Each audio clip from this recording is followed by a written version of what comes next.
大爷花50年收藏了4000多种可乐，现在手上的是世界上第一款可乐，已经超过了100年，瓶盖都是用的木头塞子。很多人想喝的82年可乐，他这多的是。这里简直就是肥宅天堂，什么造型的都有，全是脑洞大开的设计，各种限量版可乐，有的瓶身都镶了钻石，还有奥运纪念可乐、美国队长可乐、天使爱美丽联名款、阿凡达联名款，世界各地的可乐都能在这里找到。由于都是非常稀有的限量版，价格都比较贵，最贵的一瓶能卖200万韩元。大家仔细数了数，足足有4000多种。不仅如此，他还收藏了很多可乐周边产品，这个就是可口可乐公司推出的收音机，收集这些又花掉了好几百万。大叔表示会一直收藏下去，要打破世界纪录。然而下面这个大爷的收藏能点燃你的心。大爷在涂口红，但其实这是打火机。他转身又吃起了饼干，其实还是个打火机。他30年收藏了6000多支，家里墙纸都是用打火机做的，各种你意想不到的打火方式。看着是把锤子，其实是打火机。灯泡是打火机，牛奶盒也是，灭火器都能出火，包包能打火，高跟鞋也可以，最小的和硬币差不多，小是小了点，但照样能打火。最大的就要用手抱着。要说是燃气灶我都信，最独特的要数这个，火焰可以分叉。这些火机来自全世界各地，他每周都要挨个清理一次。虽然大爷不抽烟，打火机却已经成了他的精神寄托。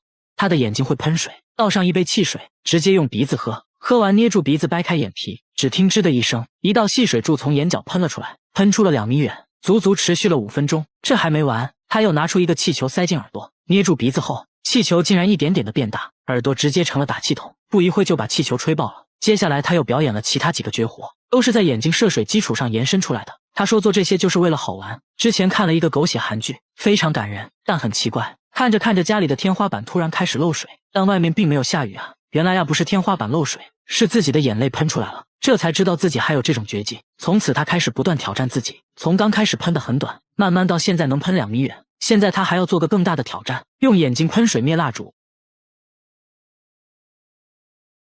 结果喷出来的水流太小，没有成功，对着镜子左看右看，不应该呀。接着打了几个喷嚏疏通鼻腔，又试了几次还是不行。原来小哥是感冒了，他表示等自己好了会继续挑战。听说世界纪录能喷4米，自己准备刷新下。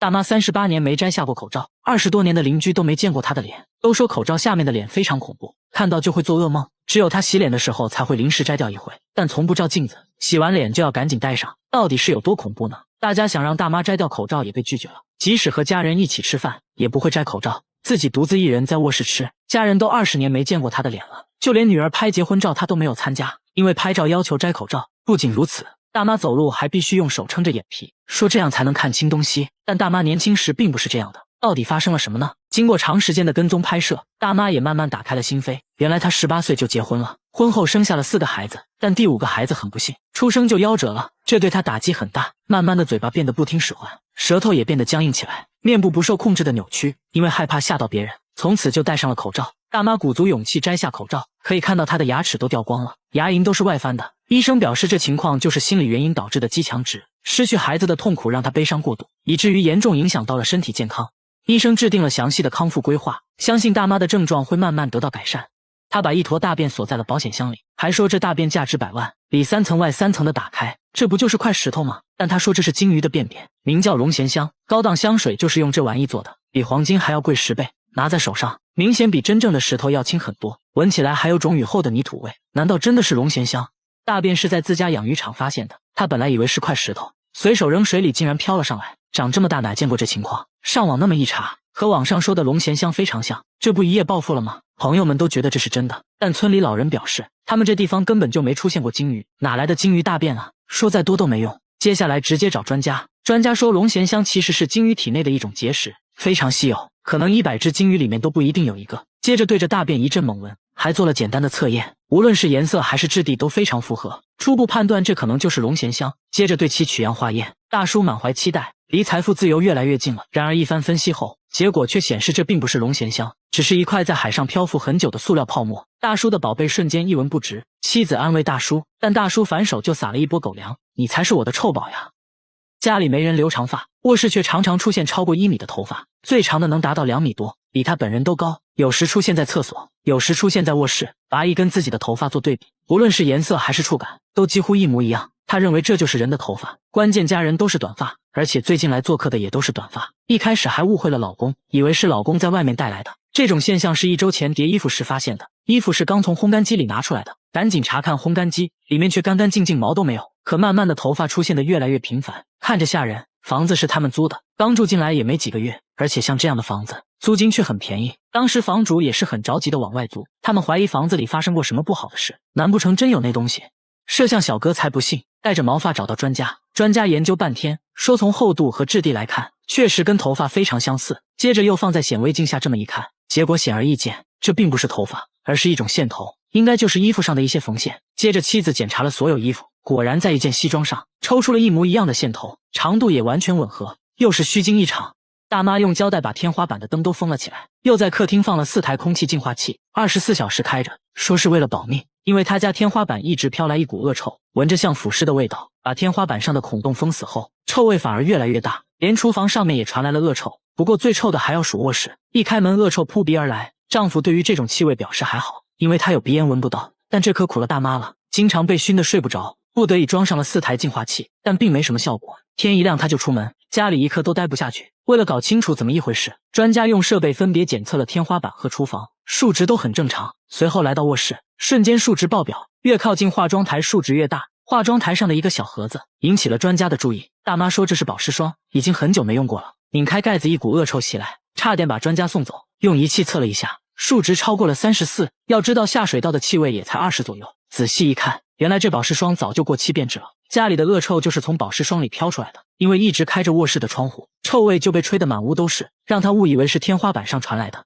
大妈只是在家种了一个盆栽，却引得植物专家纷纷上门参观，只因这盆栽实在不一般，一夜就能长高20厘米，10多天就长到了3米。大家架起摄像机对着植物顶端，一夜过去了，植物肉眼可见的疯狂生长。据大妈介绍，这盆栽大有来头，前段时间她做了个手术，出院后就遇到了一个怪和尚，什么都没说，就把这植物送给了她。说来也是奇怪，自从这植物来到家里，大妈身体也在一天天好转。大妈觉得这一切都是盆栽带来的，认为她肯定是被高僧加持过。从那时起，大妈每天精心照料，浇水都用山泉水。刚开始她只是冒了一个小尖尖，没想到10多天竟然疯长到了3米。她现在就想知道这东西到底是啥。专家看到这景象也觉得不可思议，因为当地环境不利于它生长，长成这么高非常罕见。说这是一种墨西哥植物，名叫龙舌兰，这根长长的就是它的花茎，最终可能会在顶端开花，据说每30年才会开一次，而且环境要非常适合。但韩国的冬天太冷了，可能无法等到开花的那一刻。最后专家还说了一个残酷真相，龙舌兰一生只开一次，那就是一旦开花，也就意味着它的生命到头了。大妈显得很伤感，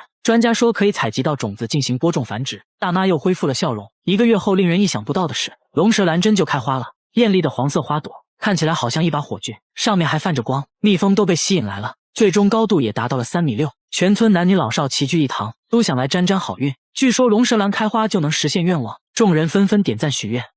大白天，他用一整块黑布把灯遮了起来，接着在地上撒了一大把红豆，让它分散到每个角落。之所以这么做，只因这天花板有点怪，狗狗不分昼夜地盯着天花板狂叫，叫声充满了恐惧。就算拿它最爱的食物，也不能转移注意力，吃2口就要死死盯着天花板。这诡异现象是从1个月前开始的，当时爷爷去世了，他们参加完葬礼就搬到了这里。狗狗一到新家就表现得很反常，不分昼夜地对着天花板叫。有人说是爷爷跟到了家里，但主人根本不相信这些，他怀疑天花板上有什么小动物之类的，于是把热成像探头伸到天花板上一探究竟，结果并没有发现任何小动物，然后又怀疑是灯光导致的，接着用黑布把灯完全遮住。狗狗突然就不叫了，看来问题找到了。可还没过2分钟，狗狗再次叫了起来，实在没办法了，主人决定去楼上邻居家看看。敲了半天都没人开门，去物业一问，物业的回答让人大吃一惊，楼上根本就没有住人，这就有点诡异了。而且监控显示，狗狗晚上叫得更厉害，身体还不停颤抖，连主人都开始怀疑是不是真的有什么脏东西，他们是真的害怕了，于是找来了动物专家。专家观察片刻却笑了起来。专家说狗的听觉十分灵敏，可以听到人类听不到的声音，说天花板上一定有细微的噪音。接着拿仪器一测，果然有声音，31分贝相当于轻声说话的音量，这种声音人类是听不到的，但狗就可以听得很清楚。把声音放大后才听清，原来是公寓管道流水的声音。之所以狗狗反应这么激烈，是因为刚搬家，再加上狗狗对环境变化很敏感，才导致它不停地叫，并没有什么鬼魂。主人终于松了一口气，解决方法也很简单，录下这个声音，然后调高音量，反复放给狗狗听，期间再给它一些奖励，慢慢矫正认知，让它爱上这个声音。果然经过多次脱敏训练，狗狗不再乱叫，很快就睡着了。它是真的累了。这对情侣为了减肥，每天吃过7发霉的食物，对他们吃的泡面和马桶分别采样检测，结果泡面比马桶还脏，细菌含量是马桶的几10倍，他们却毫不在意。放了半个月的米饭已经发霉变质成了一坨，这个时候吃味道刚刚好，加点发酸的灵魂配菜，那小味一下就上来了。再来上几勺发霉的番茄酱增加口感，臭豆腐汁也得来点，最后加上过期的酸奶，使劲搅拌均匀，一份元素周期拌饭就做好了。那味道简直比下水道还夸张，两人却吃得津津有味，边吃还边笑，说味道还差点。这还没完，饭后水果更夸张，外皮发黑腐烂的香蕉成了首选，表皮已经渗出了粘稠汁液，对他们来说这种成熟度刚刚好，说吃起来像巧克力。吃完香蕉还不过瘾，接着拿出了发霉的橘子，说女朋友最爱吃发霉的部分，说着就开始撒狗粮。节目组看不下去了，给他们准备了一桌正常人吃的饭菜，他们只是闻了一下就连连摇头。他们说吃变质的食物主要是为了减肥，因为这样更容易催吐。他就是用这种方法从200斤减到现在的128斤，女朋友也是从140斤减到了90斤，听起来简直匪夷所思。大家带他们来医院，通过内窥镜检查后发现，他们都患有严重的胃溃疡，如果继续吃的话，很可能会发生癌变，所以用这种方式减肥是不可取的，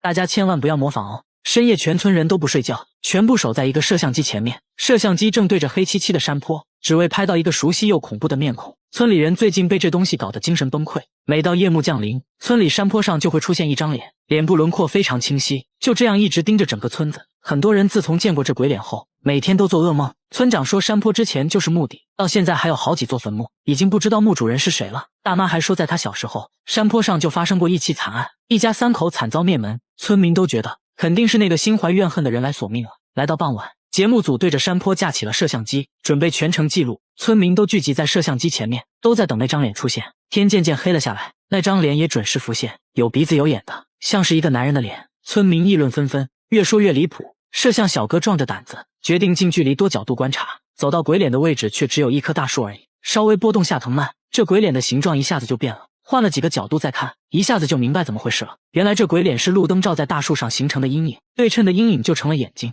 树干成了鼻子，藤蔓就成了脸的轮廓，一切都是错觉而已。知道真相的村民终于松了一口气，说现在看起来更像是一张笑脸，感觉可爱多了。他在厕所偷偷安了监控，正对着马桶和面盆，看到了让人哭笑不得的一幕。晚上等一家人睡着后，厕所就会传来咕呱咕呱的怪声，打开灯却什么都没有，窗户都安装了防盗窗，根本不可能有东西能进来。这怪异现象搞得一家人精神崩溃，半夜都不敢上厕所。有次主人半夜实在尿急，蹑手蹑脚的来到厕所门口，就看到一个小黑点闪过，从面盆一水孔钻了进去。这下主人更怕了，拿着录到的声音求助专家。专家一听却笑了，给他出了一招，在水龙头上绑一条面包虫，把这东西调出来。主人壮着胆子乖乖照做，完事只需要守着监控静静等待。没一会，厕所就传来了一声咕呱的叫声，只见有个黑黑的东西在众目睽睽之下从面盆里钻了上来，仔细一看竟然是只树蛙。难道一直发出怪声的就是它？树蛙对着面包虫若有所思，也不知道在想什么，接着一口吞了。没成想虫子绑得太紧，尝试了几次都没吃到，又灰溜溜地钻进了面盆。关键它家在9楼，这树蛙是怎么爬上来的呢？虽然树蛙会爬墙，但靠它自己是不可能爬到9楼的。楼上楼下的邻居都问过了，也没人养树蛙。专家研究半天，说树蛙只可能是从外面人为带回来的。问了一圈，主人说前段时间从乡下拿回来很多白菜，准备做泡菜。专家一拍脑袋，说树蛙很可能就藏在了白菜里，阴差阳错就蹦到了面盆里。现在重要的是赶快把它解救出来。把面盆拆下来，刚切开一个洞，树蛙就跳了出来，小小的一只，非常可爱。大家决定先暂时把它养在家里，等春暖花开时再让它回归自然。这个公寓的住户凌晨4点必须起床，然后捂着耳朵站在墙角，也并不是他们想起床，而是被一个怪声吵醒的。每到凌晨4点，整个公寓就会传来敲门声，有时声音又像小孩在楼顶玩玻璃球的声音。物业也试图找到声音来源，关闭了所有能产生噪音的设备，但声音仍然存在。现在反而变本加厉，什么奇怪的声音都会出现，公寓住户都被搞得精神崩溃。这个大妈就受不了了，长期折磨让她患上了神经衰弱，现在只能在外面租房住。大家偷偷安装了监控，想看看到底有多夸张。一到凌晨4点，震耳欲聋的声音把摄像小哥都吓一跳，噪音高达90分贝。要知道地铁站的噪音才81分贝而已。大家发现用铁锤敲打瓷砖的声音和这怪声很像，怀疑是有人故意这样做的。到底是什么人会一直制造这种声音呢？犯罪心理学家表示，半夜发出这种声音能影响人们的生活，这可以让他内心得到莫大的满足。这种人就是心理变态。大家决定找到这个罪魁祸首，准备了10多台监控，蹲守在大楼各个角落。结果几天下来，这怪声突然神秘消失了。大家猜测，这个制造噪音的人已经害怕了，其实没必要再调查了。1个月后，节目组回访，物业表示自从节目组开始调查后，声音就没再出现过。这下大家都能安心睡觉了。一群男人在尼姑庵偷偷安了监控，正对着寺院里的一座荒废电梯，男人还趴在电梯口左看右看。这群人并不是变态，只是这电梯有点怪。晚上等师太们睡着后，寺院里的电梯就会传来怪声。师太说这怪声是1个月前开始的，接着拿出了自己录到的声音。这声音像是有什么活物在叫，但他又不敢肯定是什么。说来也是奇怪，师太每次打坐念经的时候，声音就会立马停止。这东西好像很害怕念经，关键这是佛门禁地，怎么可能会有那种东西？师太心里还是有点怕呀。每晚都会安排人念经到天亮，这东西胆子也是越来越大。有次师太吹口哨，他竟然还回应了起来。关键这电梯已经荒废7年了，内部都是积水，到底是什么东西能在这种环境下存活1个月呢？大家决定把相机伸到下面一探究竟，结果左看右看，除了一潭死水和一些电器设备外，里面啥都没有。接着又把相机伸到水下，还是一无所获。师太想用吹口哨的方式来召唤他，这次未能如愿，下面没有任何回应，还是静悄悄的。那现在咋办呢？大家决定拆电梯，接着又把水抽干了。摄像小哥壮着胆子爬了下去，环顾四周没发现任何活物，真是见了鬼了。就在大家快要放弃的时候，一只树蛙跳了出来，难道一直发出怪声的就是它？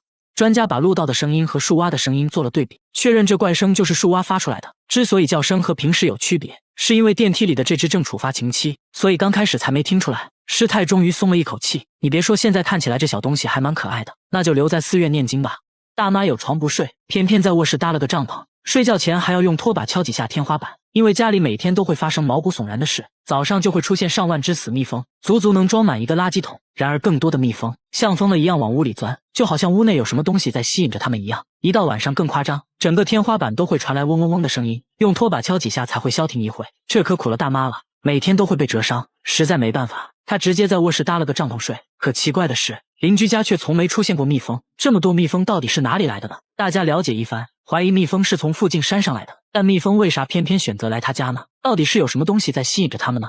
大妈说之前在外墙孔洞处发现过蜜蜂进出，赶紧找人把洞堵上了。从那以后，每到晚上天花板就会传来嗡嗡的声音，大妈怀疑上面有个蜂窝，堵住的那个洞口应该就是蜜蜂的出入口。现在它们都被困在了天花板里。天色已晚，大家决定明天再来研究。可第二天奇怪的事情又出现了，死掉的蜜蜂突然就变少了，而且天花板也静悄悄的。这一夜到底发生了什么？大家决定打开天花板一看究竟，瞬间一个硕大的蜂巢映入眼帘，而且蜜蜂也都还活着。为啥今天它们变得这么安静呢？专家解释说，当蜂巢内部温度过高时，它们会通过扇动翅膀来通风降温，就会出现嗡嗡的声音。恰好昨天夜里降温，它们也就安静了下来。过程中还发现客厅出现的蜜蜂都是通过电线孔钻出来的。通过蜂巢的大小判断，蜜蜂已经在天花板生活6年了。安全起见，大家决定给蜜蜂搬家，最后收获了17公斤的蜂蜜。大妈捂着被蛰伤的额头说，蜂蜜就当做6年的房租费了。哎呀，真甜呀！大姐只是吃了块生鱼片，朋友都觉得她有病，因为这不是普通的生鱼片，而是比鲱鱼罐头还要臭的鳐鱼。发酵的鳐鱼更是世界上最臭的食物之一，但对她来说只是小菜一碟，很快就干完了一盘，还说根本没感觉。这话彻底激起了节目组的好奇心，给他安排了一个残酷的挑战，带他来到了鳐鱼发酵储藏室。门一打开，一股比下水道还要臭100倍的味道袭来，怎么跟你形容呢？狗闻了都嫌臭，熏得眼睛都睁不开。其他人纷纷败下阵来，然而大姐没有任何感觉，主动贴着鳐鱼闻了又闻，甚至情不自禁舔了几口，说一点都不臭。那么好，挑战继续升级，大家又给她准备了冰醋酸，浓度是普通醋酸的45倍，然而大姐还是没有任何感觉。节目组算是彻底服了，一问才知道这并不是什么超能力。大姐说自己嗅觉异常，根本就闻不到任何味道，所以才不会觉得臭。说起来还是挺心酸的，这给她的生活也带来了很多障碍。做饭常常会放入过量的盐和辣椒，冰箱里的食物坏没坏，自己也无法从气味中分辨，只能尝了才能确定是否过期。但最严重的是，她经常会忘记关燃气，天然气泄漏自己也毫无察觉。大姐说自己如果恢复了嗅觉，最想闻的就是鳐鱼的味道，想知道什么叫做臭。抱着最后一丝希望，大家带她来到大医院，医生说大姐的嗅觉功能已经完全丧失，属于先天性缺陷，是无法恢复的。听到这些，大姐却并没有很伤心，说自己已经习惯了，闻不到气味并不完全是坏事。她现在是养老院护工，平时工作就是帮老人换尿布之类的，因为闻不到气味，所以工作起来很轻松，自己也很喜欢这份工作，把缺陷变成优势。大姐还是很值得我们学习的。这是一种长在树上的酒，为了采集这种酒，很多人冒着生命危险，仅靠一根绳子穿梭在高大的树木之间。小哥浅尝几口，味道一言难尽。这种酒就是棕榈汁，采集用到的工具就是一把刀和一个装酒的容器，顺着用椰子壳绑定的节点，一点点往上爬。来到树冠后，将棕榈树花序头部切开，把罐子套在花序顶端，来回敲打几下，用来刺激汁液分泌。敲击手法和力度会影响流出汁液的多少。几个小时后就能收集到少量的棕榈汁。为了能快速收集到棕榈汁，他们不会爬上爬下，而是把棕榈树用绳子链接起来。采完一棵树，顺着绳子就来到了下一棵，要装满1桶棕榈汁。他们一次至少要采集10棵树，一天就要采集2次，把刚采集的棕榈汁经过过滤，等它自然发酵，放几小时就成了棕榈酒。闻起来有一种很淡的酒味，喝起来酸酸的，好处就是很利尿。因为棕榈汁含有糖分，所以也可以用来熬糖。把收集到的棕榈酒过滤一遍，在路边等着收酒的小贩上门。这种酒非常抢手，一手交钱一手交货，今天的付出得到了回报，这就是斯里兰卡菜酒人的生活。